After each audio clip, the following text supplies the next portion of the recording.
Bismillahirrahmanirrahim. Assalamualaikum warahmatullahi wabarakatuh. Perkenalkan, nama saya Nuzul Fitri dari jurusan Pendidikan Kimia angkatan 2016 Universitas Halu Oleo. Baik, di video kali ini saya akan membahas tentang larutan. Siapa di sini yang suka minum teh manis? Jadi untuk menghasilkan minuman ini, biasanya kita tidak hanya memerlukan air, tetapi juga kita memerlukan gula sebagai pemanis.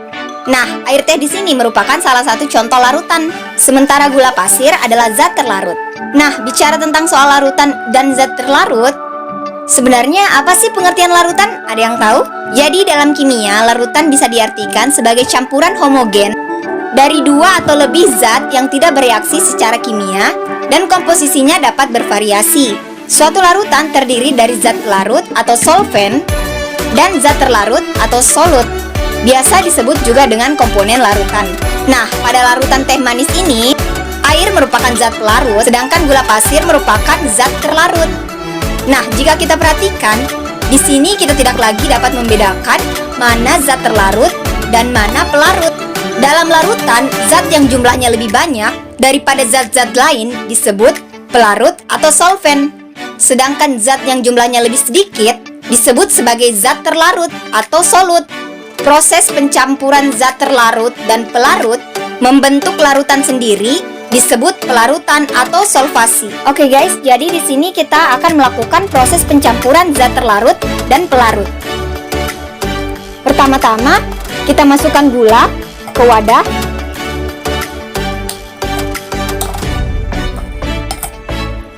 Ya, seperti ini. Setelah itu kita tambahkan air atau aquades. Setelah itu baru kita aduk.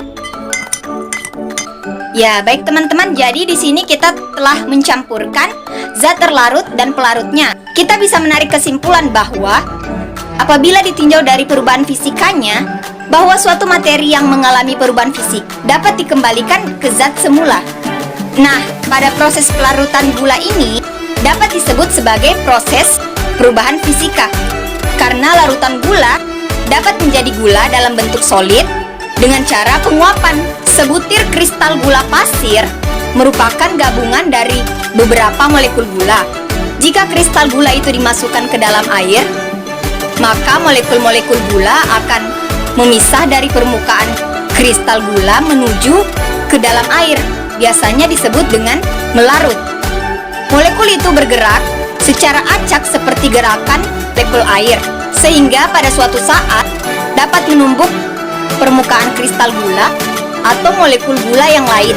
Sebagian molekul gula akan terikat kembali dengan kristalnya atau saling bergabung dengan molekul gula yang lain, sehingga kembali membentuk kristal.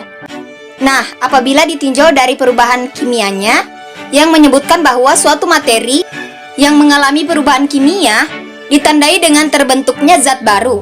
Nah, pada proses pelarutan gula ini bukan merupakan perubahan kimia, karena gula yang dilarutkan dalam air tidak mengalami perubahan struktur molekul. Namun, proses pelarutan gula ini merupakan reaksi kimia, karena telah terjadi proses hidrasi pada molekul gula tersebut. Jadi, proses pelarutan gula ini merupakan reaksi kimia, tetapi tidak mengalami perubahan kimia, alias hanya perubahan fisika pada gula saja. Jadi sekian video saya hari ini. Lebih dan kurangnya mohon dimaafkan. Wabillahi taufiq wal hidayah. Wassalamualaikum warahmatullahi wabarakatuh. Tunggu guys. Don't forget to like, comment, share, dan subscribe. Bye!